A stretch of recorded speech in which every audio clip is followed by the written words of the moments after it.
To think something so small can connect you to everything that matters. When your life and all you love are on the line. When every second counts in the emergency room, providing immediate access to your medical records. Because Bob has trouble remembering all his medications. Because I'm in love with my kids' kids. Because now I'm looking out for both of us.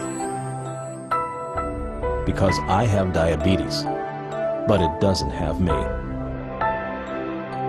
Because I spend my life in the ER trying to save yours. There is no credible cause for concern about implanting these tiny microchips under your skin.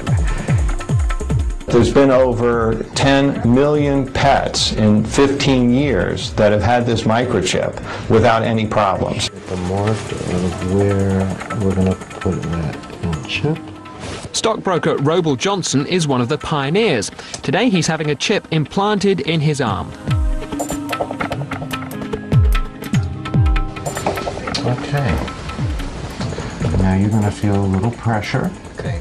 If ever he becomes an emergency patient, he can be instantly identified. Yeah. How did that feel? Fine, that's fine. Okay, great. Doctors think it will soon be as commonplace as vaccinations. You're chipped. You should play that number today. The scanner powers up.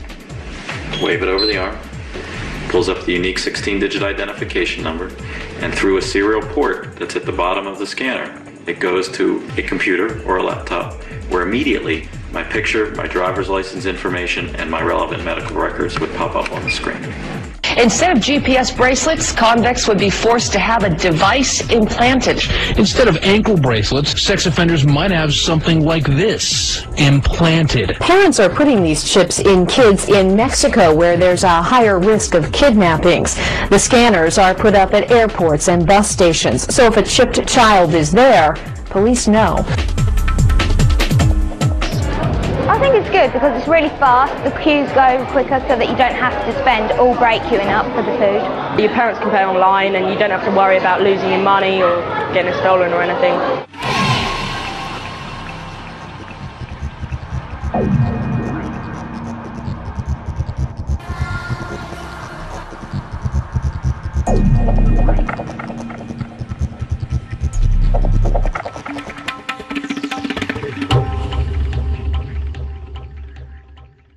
The latest technology for identifying people at the point of sale, for identifying people when they make purchases, is actually the implantable chip that you can actually embed directly into human flesh. It's a tiny glass capsule about the size of a grain of rice. It contains an R.F.I.D. computer chip. I think that within 20 years when you get born you will get a chip. Super sinister situation when you look away the first world funds come from. It's a super sinister situation when you're buying your food by. And it's a super sinister situation when you look away the first world funds come from. It's a super sinister situation when you're buying your food by. Money, money, money, all I ever hear these days. Every song that the DJ plays, talking of a similar situation. Ain't got none and got to get some. Gotta have more than I had before. Gotta have more than the man next door. Every day I gotta make some more, some more, some more. Well, give me a break, yeah. Let me take some time out. Gotta frisk my mind down before I lose my life now. Give me a break, yeah. Let me take some time out.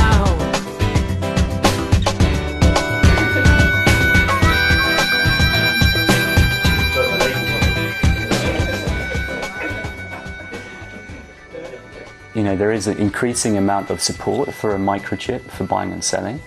Some people are kind of saying that people are going to be forced to take it, but I think eventually people will be queuing up themselves and taking it.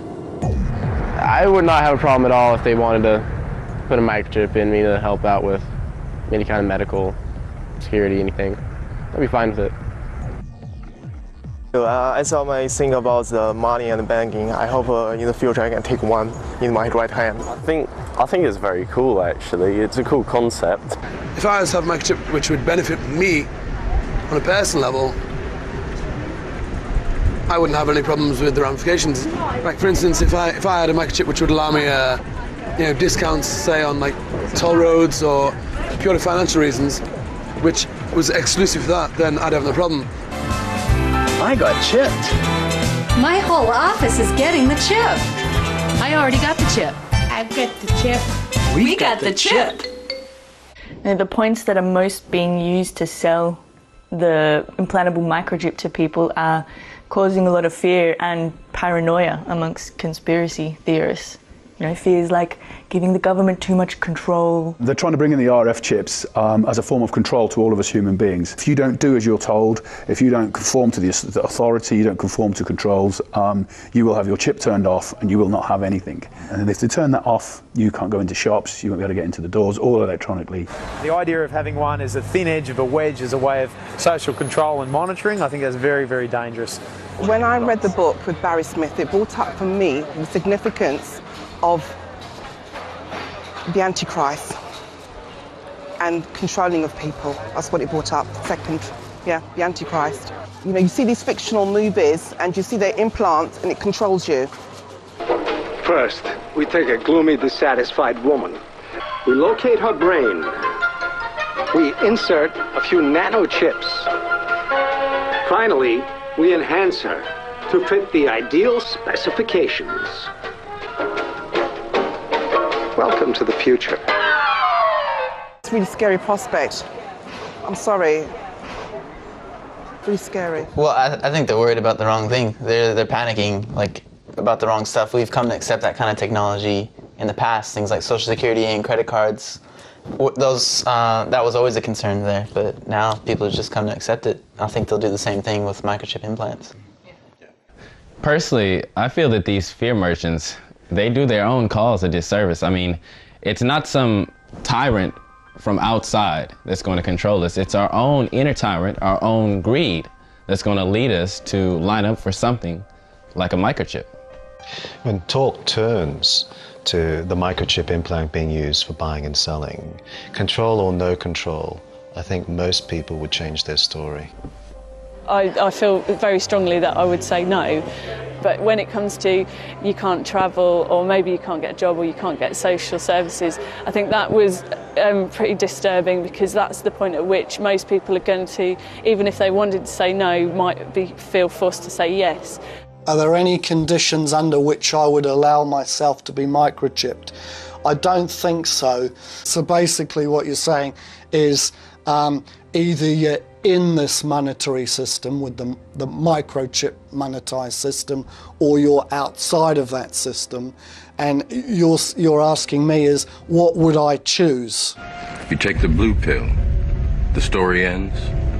You wake up in your bed and believe whatever you want to believe. You take the red pill, you stay in Wonderland, and I show you how deep the rabbit hole goes. Well, you know, that's a difficult question, because we all like creature comforts, you know, we all like to have a house. My biggest theory is that it's not ever going to be implemented. I think it's very scary what you're talking about with that company, that it put it in your hand and, you know, might get to that point where you need to have that or you can't buy anything, and I think it's very, very scary. I would hope that this company, that it wouldn't get pushed to the point you were talking about, but yeah, that's all I have to say. If it was an essential to life, which again I hope it would never be, I would put it in my body, but I would hope it never would come to that point. Would you take the very chip? No way, no, no. Well, if I had to have one to participate within the community, well, for the well-being of my family, I might be forced to, yes. But I'm hoping it doesn't get to that. Okay, with the Verichip, I would not take it on. I think if it got to the point where if you didn't have a Verichip in you, then you couldn't work, you couldn't earn money, you couldn't pay rent, I guess then there's not much choice but to conform and to go with it. But I don't see that would happen anytime soon, I don't think anyway. I've noticed when it starts costing people personally, you know, i.e. that they won't be able to buy or sell, penny drops. They go into denial, and they don't even want to face the fact that they've surrendered already. I mean, it's like they've just caved in, but they don't even want to face it. And that's really disturbing. Yeah, the issue that concerns me the most on that is just money in general. You know, whether it's a microchip implant for buying or selling, or just plain cash, people are too dependent on it, and the vast majority of society have more faith in money than they do in God. Yeah, there used to be a lot of talk about the mark of the beast in the churches, but it doesn't seem to be any more of that. I'm a Church of England. My particular church have not discussed about the mark of the beast. The Church of England, I think they're more very politically correct, and they don't want to tread on people's toes. I'm Assistant Minister of Grace Church, Dulwich. Yeah, I wouldn't have a problem with buying or selling or using money in this way. I personally don't have a problem with this idea of having a microchip put in your arm as a sort of, I don't know, credit card that you can buy and sell in clubs or go down to Sainsbury's and buy your food. No, I would not have a problem with that as a Christian. I think you can worship Jesus Christ whilst at the same time having a mark in your arm, yes. I'm aware that some Christians would consider that a cashless society is a kind of answer to a prophetic text we find in the book of Revelation, that no one can buy or sell who does not have the mark. So it could be, well, if you don't have the right credit card or something else, a chip somewhere, you are lost. I can understand this kind of interpretation. According to our interpretation as Adventists, Seventh-day Adventists, we consider that this idea of worship is a dominant theme here in chapter 13. And when we say worship, we add a small word to explain, day of worship. This idea of selling or buying is not the main topic of chapter 13. We would consider that the Sabbath, that is Saturday, is the day of worship of the believers, the children of God, and there is another day, which is the Sunday, all right? The mark of the beast would be, okay, you go for the Sunday. The mark of the beast is the Sunday worship. If I was given a microchip to shop and to do what I have to do with, I'll accept. It won't be the mark of the beast. The mark of the beast is when you go against God's holy day. My church has discussed the microchip. When it's given out, if it has nothing to do with the law of God, it can be received and used. Not so many churches have taught about the mark of the beast. They actually are silent about it, and they don't really teach you about it and how to avoid it. My particular church have not discussed about the mark of the beast. If you want to have a congregation that's big, you want to have people follow you, then you've got to speak about prosperity. It's like, okay, God is going to raise you up, or God is going to give you this, He's going to heal you, He's going to give you this or that. And I've been trying to show you that the Bible teaches that God wants you to be rich, that God wants you to prosper. He wants you to be abundantly supplied. If you concentrate on prosperity and you think your life revolves around money, then you're worshiping the beast. And when we say worship, we add a small word to explain, day of worship. I think you can worship Jesus Christ whilst at the same time having a mark in your arm, yes.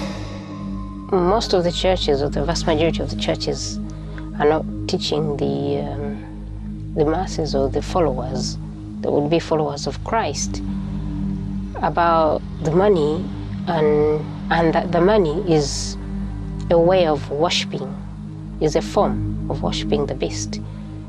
Hallelujah! Money coming to me now! Money coming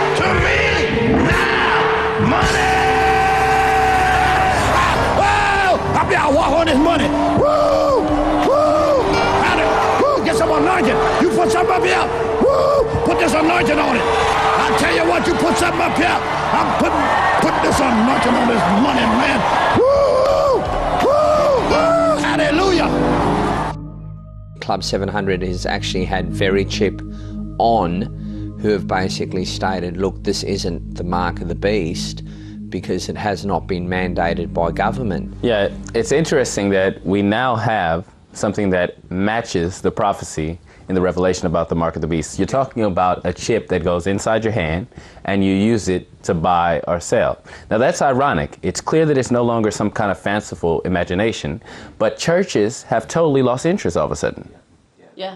Yeah, like even trying to get an interview with a minister, you know, on the topic of Bible prophecy is pretty near impossible these days. Yeah. You know, and I think those that do agree to, you know, to be interviewed, I reckon that they must probably get disciplined about it afterwards because it shows them up. It shows them up that they haven't got a clue. You know, they don't really know. Yeah. Well, is it really that clear?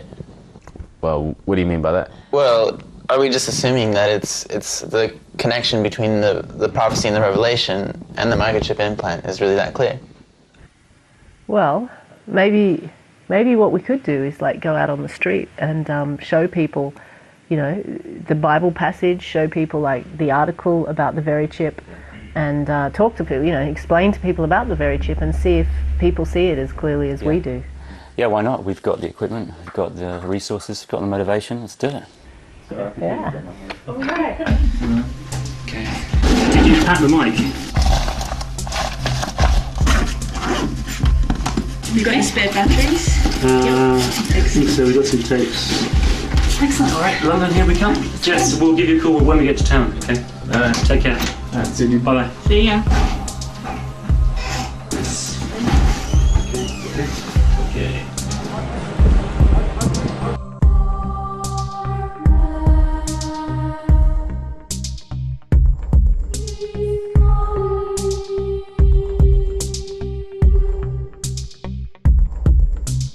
We're here in Catford in southeast London, and we're wanting to ask people directly, people from different backgrounds, about whether they're aware of this development towards the cashless society using microchip implants.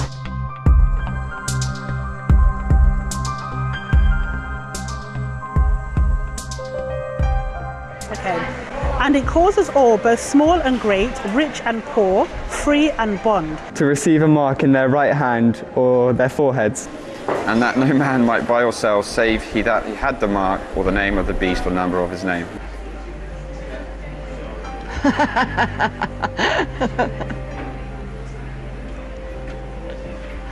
It's just a book, isn't it?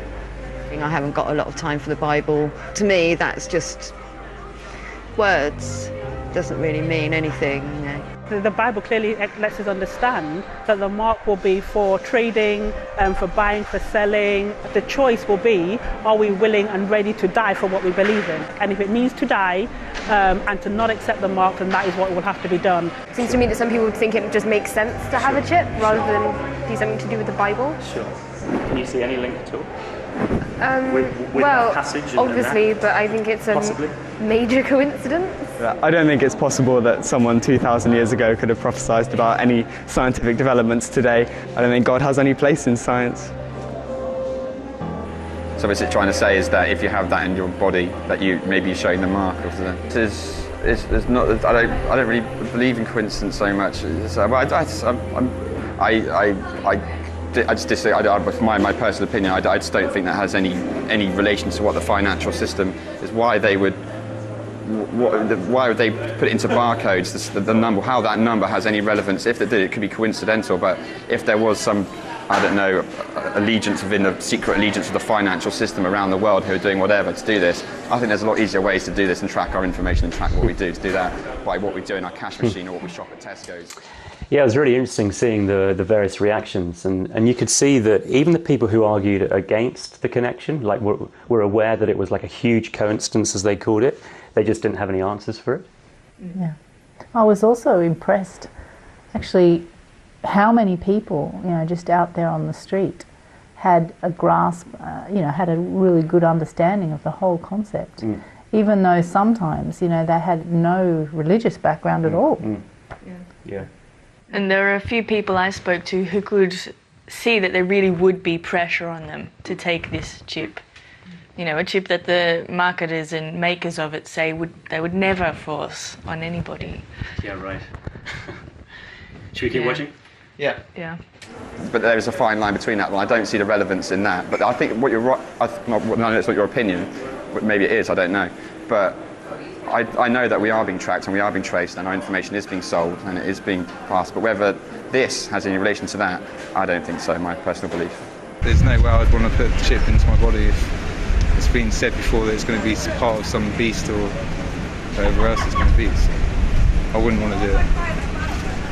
I would totally see where this would tie into the whole Revelations Antichrist thing. But I could see definitely how people would think that a microchip could be construed as a mark of the beast.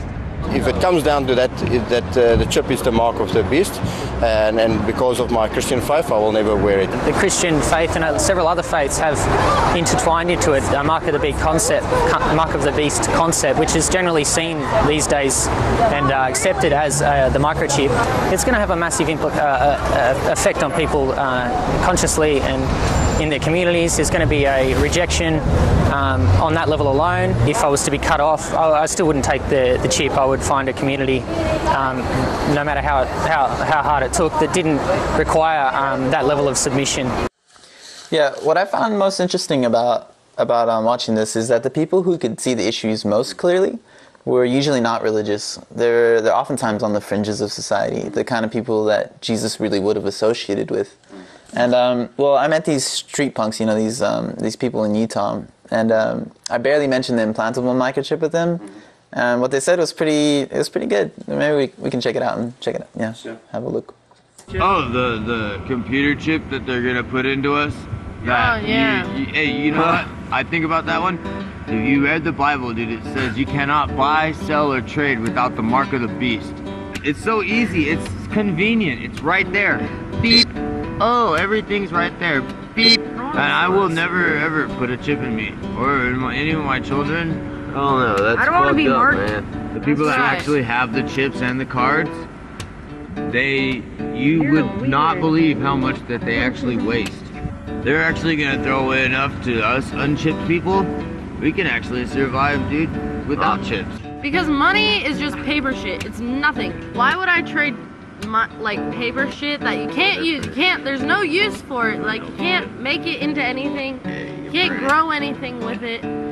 This is not your property. This is property of the United States government, and this is a federal offense. Money, money, money, all I ever hear these days. Every song that the DJ plays, talking of a similar situation. Ain't got none and got to get some. Now you can't even tell it was here. Alright? What is still here is us. Us. Human beings. The people who need to take care of each other instead of taking care of yourself. I met someone at an alternative gathering who was like an atheist, and he did much the same thing. He brought it up without me even mentioning it, as soon as I mentioned the berry chip. And it still just amazes me how people who, you wouldn't even consider to be religious can see the obvious even more than the supposed experts on the Bible. There's an interesting passage in the book of Revelations which talks about the mark that is placed on people, where nothing shall be bought or sold without this mark. I'm not a Christian. I don't even believe in God in the conventional sense of the word. However, as with all ancient texts, the Bible deserves to be looked at carefully and to see if there's anything in it that might be of interest historically. I'm hoping a time when maybe the genuine message of Jesus will come through. Did you see that? Did you see that? I'm hoping for this is an atheist saying, I'm hoping for the genuine message of Jesus to come through. I mean, that is a classic. Yeah, you can imagine Jesus going around and gathering his disciples from people like this, Yeah. They're all a bit radical in one way or another. Hardly a suit and tie amongst them. Yeah, I think the suit and ties, they're too busy trying to change the message to something like worshipping God on Sunday. I don't know a lot about the Mark of the Beast prophecy, and I don't know a lot about this chip thing, but from what you've told me just then, seem pretty similar. No, I'd never take a chip. I'd never microchip myself. I think it's kind of interesting, like talking about people being chipped in the future. I engage with wild food. Engaging with like the natural world, wild plants, does make you wild in the sense that you want to rebel against standardization, manipulation, control, all these things, which I think people are seduced into because they're being manipulated, because the world is so complicated, it's so stressful. Using plants in that way and relating to people in that way just makes you, you will never be ripe for manipulation. You will always rebel. I will never be chipped voluntarily. They'll have to hold me down, they'll have to knock me out.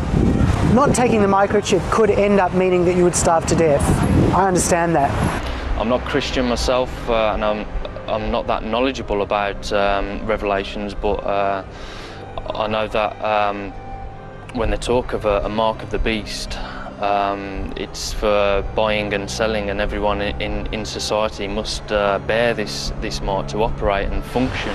But there needs to be some resistance to this agenda. On a practical level, if it does end up that most people have got the microchip and there is a few resistors still out there, I think they will be hunted down. They'll be targeted for elimination. I think I would refuse the Verichip under all circumstances, even if there was the threat of imprisonment, the threat of death. People from all religions know that something's wrong in these times. This is the most serious chess game that's ever been played. This game is so cunning, it is so deceptive. You can't say that this is of human origin. It is that in depth. It's the decisions that you make, and whether you succumb to the system and just say, look, the pain and the misery that I'm feeling, I'll succumb to, taking the Verichip, and so I can access food. Whereas for me, I'd rather starve and eat rocks before I took it. That is great. It is starting to show that there are actually some individuals out there who've got some character that seems to be so lacking in today's society. The kind of character that would literally be willing to die before doing something that they know is wrong. It seems like a lot of other people, though, have really missed the need to, count the cost. I don't know that they have missed it, though. I mean, how many of them started backpedaling when we raised the question of what will you do when you can't buy or sell? Yeah, the kind of people who have what it takes to refuse the mark, I think they're going to have to be, like, maybe fanatics, if I can say that, like idealists who would be ready to give up everything, change their whole entire lifestyle before they would go against their conscience. Maybe we messed up by not giving people the next chapter in the book of Revelation to read. The one where it really hits home how seriously God views this whole concept of the mark. Well, this guy knows what it's about. You can tell by what he's saying. But let me read it out. It says, "And the third angel followed them, saying with a loud voice, if any man worship the beast and his image, and receive his mark in his forehead or in his hand, the same shall drink of the wine of the wrath of God, which is poured out without mixture into the cup of his indignation. And he shall be tormented with fire and brimstone in the presence of the holy angels and in the presence of the Lamb." Yeah, the Lamb in that passage is referring to Jesus. This isn't the kind of lovey-dovey stuff that most churchgoers would associate with God or Jesus, is it? But it's right there in the Bible. Maybe people should stop telling God how to do his business. And if he says there's going to be a day when he's had enough of mankind's disrespect for him, then so be it. Yeah. And let me read on. "And the smoke of their torment ascends up forever and ever, and they have no rest day nor night, whoever worships the beast and his image, and whoever receives the mark of his name." Yeah, from that, it seems that accepting the mark is the point of no return for mankind. And I think we're on the verge of that point right now in human history. Not the line in the sand, it's the line in the concrete. That is where it's drawn. I think that is where the soul is lost. It's as simple as that. It is a choice of serve the mainframe or mammon or whatever you want to call it. But there is obviously a definitive line. Actually, I did let that one marketing guy who I interviewed in the cafe earlier read the passage, which is probably why he fell to pieces so much. My guess is that he'd never even heard of that passage before, and he chose not to accept it, probably because it was easier to stay in denial. I don't know. I think that's very negative. I don't like to think that these things are negative. I wouldn't want to read that paragraph then think that's a negative thing. Just to take that leap from reading a warning sign to actually taking it to factual facts that it's happening is a massive leap of... I don't know, for me I think that's a massive bit. I can see it as a warning, and there's loads of sections which, you know, this is what we experience in this time and whatever, and take heed of this, but I don't think it's that translatable to now, I don't think, for me. Yeah, I think it's interesting that the verse about not taking the mark of the beast is followed by a verse which talks about people dying for their faith. I mean, that's what it's coming to, you know, and that's what people don't want to think about. But here, let me read it. Here is the patience of the saints. Here are they that keep the commands of God and the faith of Jesus. And I heard a voice from heaven say to me, Write, blessed are the dead which die in the Lord. One of the problems that I found about most religious discussions concerning the book of Revelation is that it's all about matching up symbols and dates, or trying to convince people that your church is the one true church. It never seems to relate back to the teachings of Jesus. But when you recognize that the mark of the beast, you know, is all about buying and selling, there is an obvious link. Jesus, you know, commanded his disciples not to work for food, not to even think about where their material needs would be, you know, come from, or you know, how they'd be met. But where is there anyone today actually teaching people to obey the teachings of Jesus? You know, Jesus made it clear that the choice would be between serving God or mammon, or God and the mainframe, as that guy Greg put it earlier. Yeah, there's a guy here in the UK who's been living like without money for more than a year now. And he's not really the religious type, but he's got it really spot on about the buying and selling. And he seems to understand that it may cost us our lives in the end. Yeah, I've been thinking about this, and I feel like sometimes the soldiers of peace aren't as brave as the soldiers of war. And that if you see the soldiers of war going into battle, they're prepared to die for what they're doing. We all need to be a little bit braver. We all need to stand up and be counted and be heard. I think we all, myself completely included, need to be braver. I've been living for the last 12 months without money. Where we used to find security in friends and family and the greater communities we lived in, we now see security in notes and coins. When we buy and sell things, we're saying, I'm going to help you, but I want something in return. What better reason to help somebody than the fact they actually need some help? Like, do we actually always need to get something in return? Think about it. Nobody goes to your dad like, well, you know, I cooked dinner this evening, that's £5. If we all work together, share the resources, not only would it be better for the environment and would we use less resources, it's much better for us as people. Yeah, Mark and some of his friends recently put on an alternative gathering in Bristol, which coincided with Buy Nothing Day. I think it was called the Free Economy Festival, and it was a fantastic day because everything was done for free. No money changed hands, no one was paid for what they did, and even the food itself was free because it was rescued from supermarket bins. Yeah, they fed more than 1,000 people, and there was still food left over. So it was a really good illustration of those what those street punks that you interviewed were saying about how you could survive on what the people throw away. Here's some footage of the gathering. So just here at the Buy Nothing Day Festival, and there's an army of volunteers, as you can see, busily prepping a 3-course meal, which is going to be served later on. So it's great to be a part of this.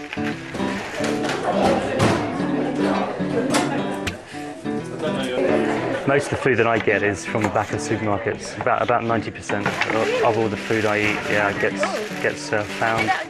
I'm just amazed that all this food goes to waste. Do I live to work or do I work to live? And do I give to earn or do I earn to give? And if I do my best for society, will they care about money or will they care about me? I think this is wonderful.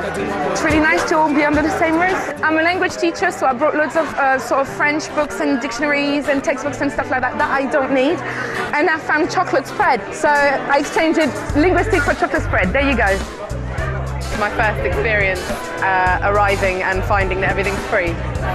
I think it feels nice to yourself to have donated something that you don't need anymore and then take something that you actually need. No, this is a new experience for me, but I would happily, you know, as long as it's still healthy, it's not going to make me ill, I have no qualms about eating food that's out of date. It was much nicer than going into a shop and exchanging money. Hello! Can I have everyone's attention for 40 seconds maybe? I know there's a wonderful clothes swap going on. What we're doing is we're doing a clothes swap. So basically any clothes that you like them, they're good clothes but you just haven't worn them for a while. You bring them along, trade them in, like this nice, jazzy waistcoat. Yeah. And then see if you can find anything that you like. I think it's a fantastic way of kind of making an active decision to kind of not involve money in things. You know, you don't need money if people are prepared to share and swap. A whole new word. Swap. Swapping. Sounds slightly Dutch. Swap. Yeah, good.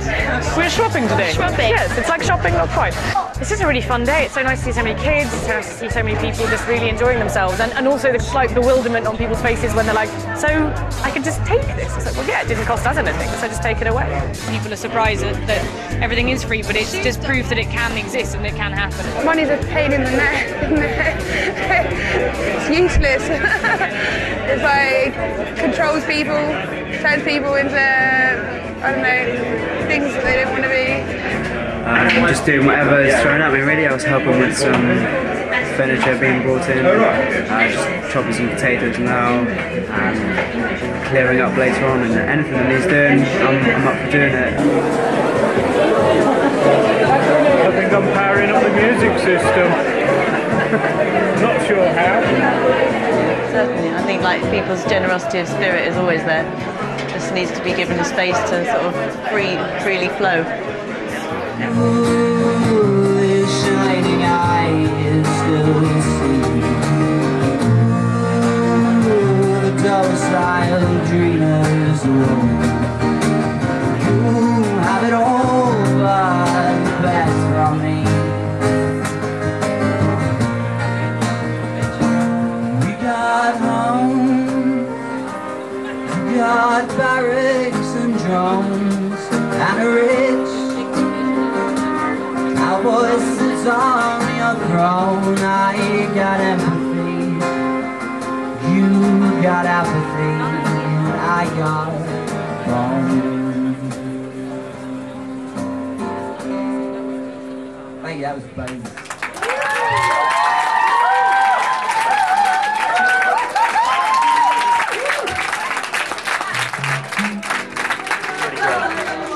Yeah, it has been a bit overwhelming, to be honest. I felt a bit emotional earlier, just like everybody giving their time for free.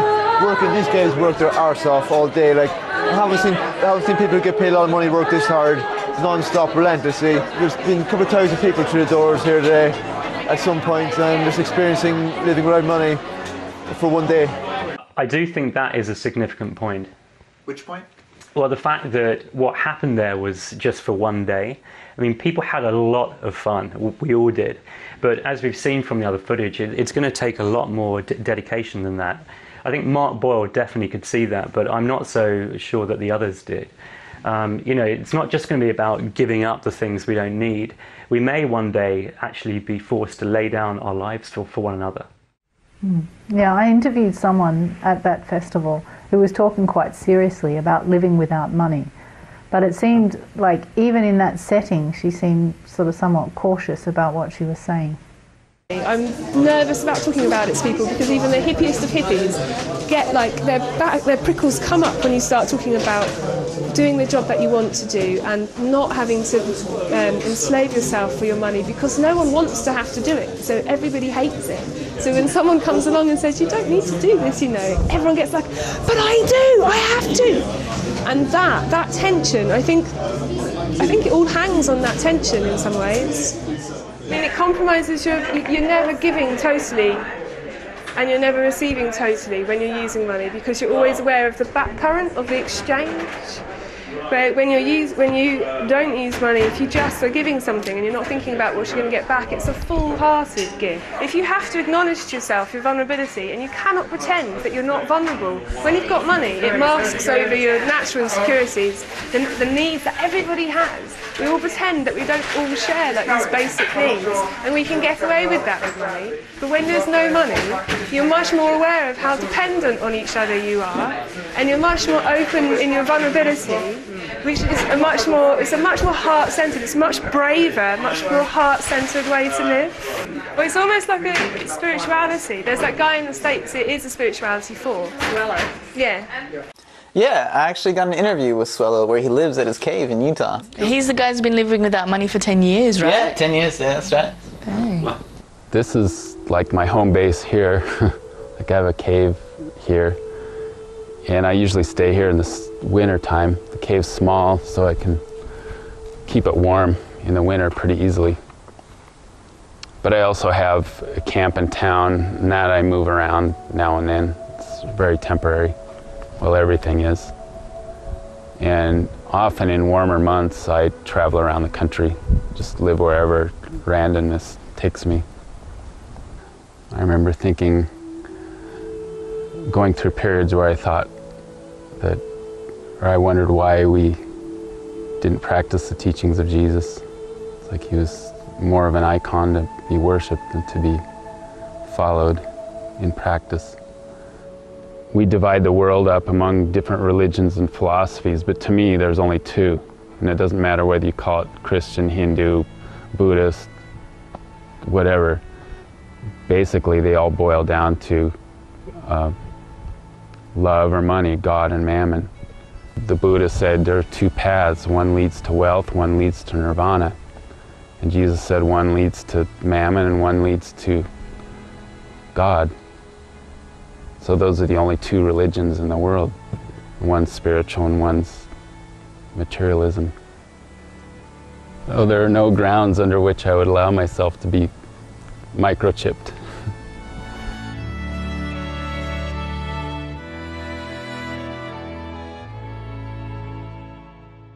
Yeah, we interviewed a lot of people about issues relating to this. There was that guy, Andy Hamilton, in Bristol, who's a co-author of the Self-Sufficient-ish Bible. Fergus Drennan, who's a sort of famous wild forager. Greg Nicoletis, who's the founder of the We the People Will Not Be Chipped movement, who works closely with Catherine Albrecht. It's quite a few people. I think that Swello and Mark Boyle represent the two strongest proponents of this message, though. Because I think they have their act together and they're more than just talk. So, and what about us? Are we going to include something about us in this documentary as well? Well, we are in the documentary right now. See that camera over there? So how do we include what we're doing in the film? Well, the cameras are rolling. Why don't we just talk into the cameras? Okay, here goes. So we don't normally live in houses like this. We don't live without money entirely, but we do live without working for money. And as a group, some of us have been living like this for more than 20 years. Right, we're freegans, which means we get most of our food from the back of supermarket dumpsters. We live and travel in vehicles that run on waste vegetable oil. Yeah, and we use solar panels to get our electricity from. But really, we're preparing for a time where we won't be having vehicles at all and we'll be living pretty much like Swello. We have contacts in India, Kenya, Australia, America, and here in the UK as well. And next year we hope to have a base in Argentina. Yeah, that makes us sound huge, when in reality we're just a couple of dozen people at the moment. But we're training. We're learning how to survive just through faith in God, and we're preparing for a time when people of conscience in the world everywhere are going to have to survive without buying and selling. Some of us will die in the process, but there is a great need for us to be preparing right now. A big part of that preparation is getting the message out to others, like we're doing with this film. But we need to be clear that it's not all about us either. It's about people finding a faith that's bigger than money, and then linking up with others who have a similar kind of vision. There are dark times ahead, but God wants to prepare us for it by teaching us to take the message of Jesus seriously right now, before the axe falls.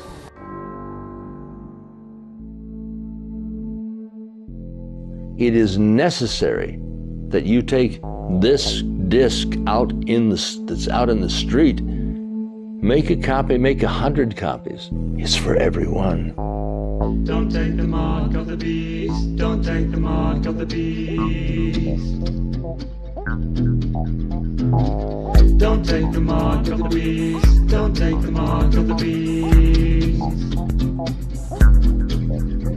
It's a conspiracy, that's why they're feeding us TV, CDs, video games and DVDs. So we'll believe these to be giving us verity. Welcome to the edge of subliminal tyranny. They're giving you liberty to be who you wanna be, as long as you constantly slave to the economy. It's corporate thuggery, soon they'll be giving you microchipping technology. If you want to be free, then please leave this scene. Flee your ID from the beast PC. These prophecies will release the remedy, but if you practice them, you will be caught a radical enemy. Keep your energy clean and redeem peace free. We believe the green breeze mean deeds. We sold the seas to achieve a real peace, but we will never take the mark of the beast.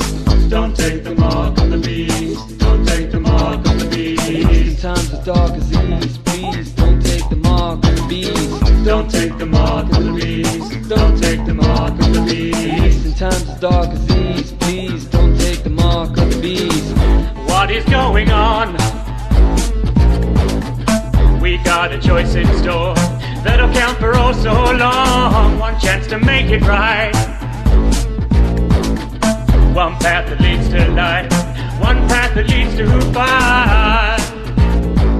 Yeah. Will you stand up for truth or sell your soul for high?